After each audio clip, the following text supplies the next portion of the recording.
welcome to another episode of The Campus Life with myself, the boss lady, Joy Fagute. Today we are right here at the heart of Johannesburg, our very own APK campus at the special Vibration, Celebration of African Sound concert, where we're going to be seeing how traditional meets modern in both music and art.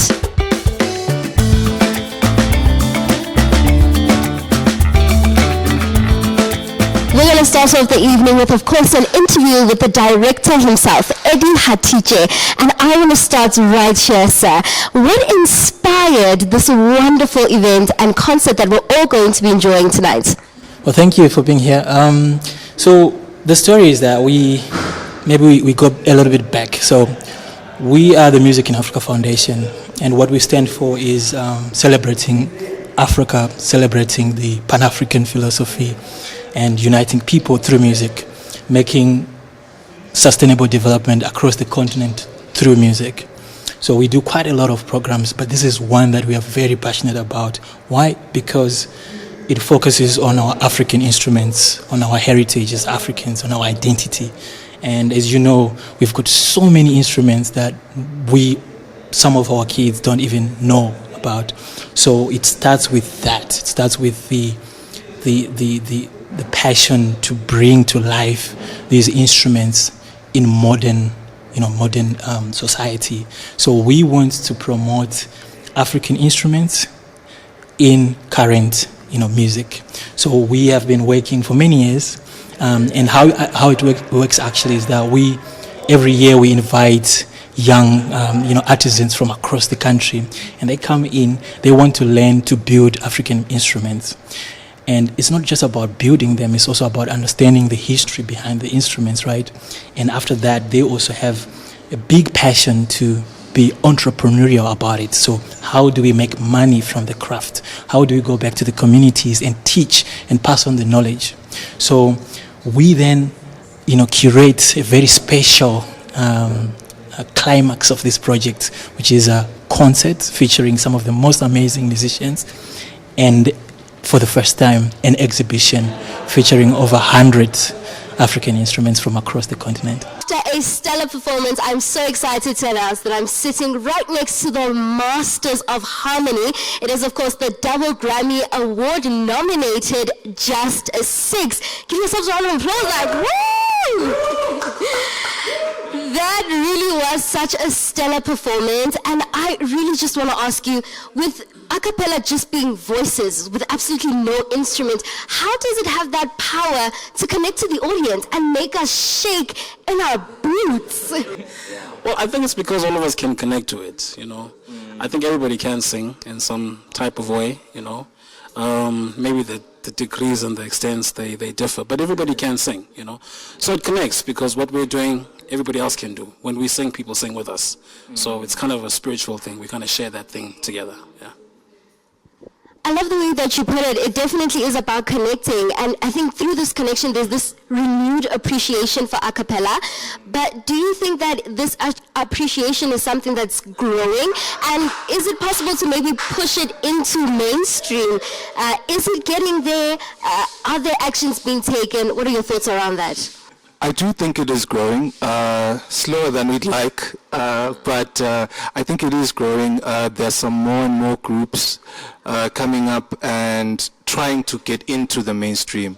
Of course, we also trying to break in properly, which I think can take time sometimes, but I think the audience is starting to appreciate a cappella a little more and starting to understand that, oh, look, we can actually groove to this music.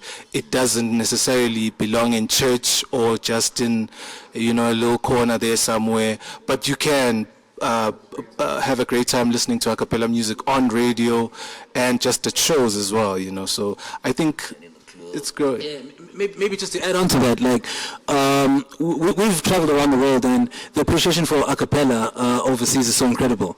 And, it pained our hearts so much that when we travel, we are so greatly appreciated. Like you're saying, we're 2-time Grammy nominated, but at home we are known, So I think, the main thing that's now motivating us is to like break this thing of especially a cappella talent being appreciated outside the country before it's appreciated here at home. And you know, with the kind of a cappella that we're doing, we are just showing the people that you can get up and dance a cappella. You know, you don't have to always just snap your fingers or close your eyes and say a prayer when you hear, you know, a cappella. Not that, you know, that's bad, but there are different sides to it, and we are definitely a different side to this a cappella game. Yeah. Sitting right next to me is veteran himself, and I absolutely cannot believe it. It's Ntate Dizu Plaatjies. Ntate, you're going to be performing today, right?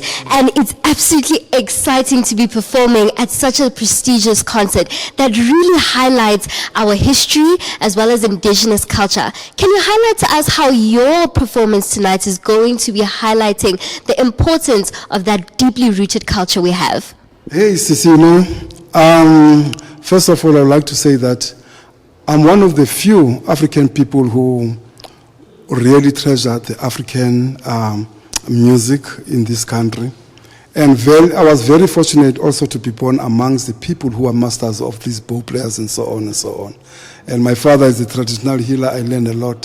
So today we are going to see something new and unusual because we played world music. World music is started in Africa because there would be no world music without African music. So that is why I'm very proud about African music, because it takes us where we come from. And if we know where we come from, we know where we are going. So that is why I love African music. I don't care, sis, wherever I go to different places, I play with many orchestras, but I always play this traditional instrument. Because the problem now, if we're not sitting now, I'm start to change and start to play. This Western is, I don't say, for instance, like Western music is bad. I started with Western music, playing trumpet for 4 years, but I stopped because there was a call that says, go back to your roots. Otherwise, no one would know you with this trumpet. Only amongst your friends, that's it. But now with the African music, you know, I've traveled 95 different countries, you know, with African music. If I was playing Western music, do you think that I would be traveling those? No, it's because I always come with something new and unusual. Hi, Siyabonga Tata. It's really true what you said. It's not just music, but it's deeply rooted in who we are and who we need to be. I love what you said. When you know where you're from, you will know where you're going. From the formalization of African music to really understanding what indigenous beats as well as instruments are all about. Just like that, the event has come to a fantastic end. You may have missed all the performances, but you definitely can still catch the art exhibition that is happening at the UJ Gallery until the 14th of March. I will definitely catch you in the next one, and don't forget, innate ability does matter, but great efforts can yield success.